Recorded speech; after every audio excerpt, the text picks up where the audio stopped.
All right, so ever feel like you're, totally ready to conquer the world, like ambition is just coursing through your Oh, veins? yeah, absolutely. But then, the couch looks really comfy and that Netflix queue is just calling your name. It happens to the best of us, right? It does. And Yeah. that's exactly why we're diving into this text today. It's called What to Do When You Are Ambitious But You Are Lazy. Because, let's be real, we've all been there. For sure, it's like this universal struggle. This text really gets it, you know? It doesn't try to pretend that ambition and, well, those lazy moments can't exist at the same time. I know, right?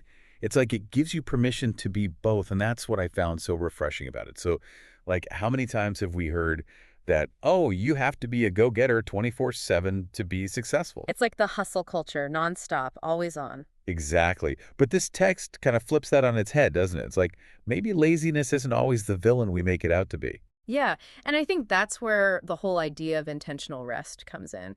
This text argues that sometimes what we label as laziness is actually our body and mind being like, hey, we need a break. It's like hitting the pause button so you can come back even stronger. Exactly, like that phone battery analogy. Wow. You wouldn't expect your phone to keep running without ever charging it, right? Totally. Okay, so the text then dives into some reasons why we might be feeling this pull, between being ambitious and needing that intentional rest. And one thing it mentions is like a fear of failure. Has that ever like stopped you from starting something? Oh, all the time. Like, I what if thought, I put all this effort in and it doesn't work out? And the text, it actually, it mentions this study about perfectionism. oh, tell me about it.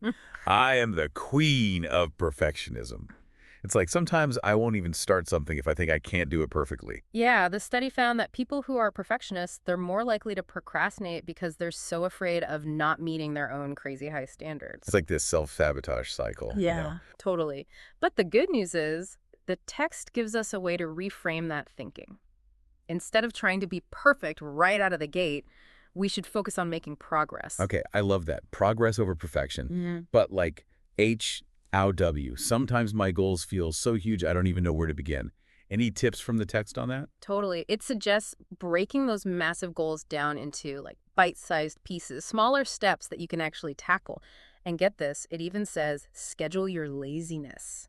Wait, schedule laziness. How does that even work? Right. It sounds kind of weird at first, but think of it as like strategic downtime. By actually putting breaks and rest time on your calendar, you're giving yourself permission to recharge. So it's not about being lazy, it's about being smart about your energy. Exactly. And that can actually make you more productive in the long run. Remember, we're not machines. This is like blowing my mind. Yeah. So it's about finding that balance, right? Between pushing towards your goals and giving yourself permission to rest. Absolutely. It's like this dance between ambition and rest. And the key is finding what works for you. This has been so helpful. Thank you. I feel like I finally have a framework for, dealing with this whole ambition laziness thing. And, one last thing to think about. What if instead of thinking of laziness as the enemy, we looked at it as maybe a friend, like a way to renew our energy and maybe even spark new ideas? Hmm, interesting. Laziness, the secret weapon for achieving our goals. I'll have to ponder that one. Definitely something to think about because sometimes a little bit of laziness might be exactly what we need to fuel those big ambitions. Food for thought, for sure.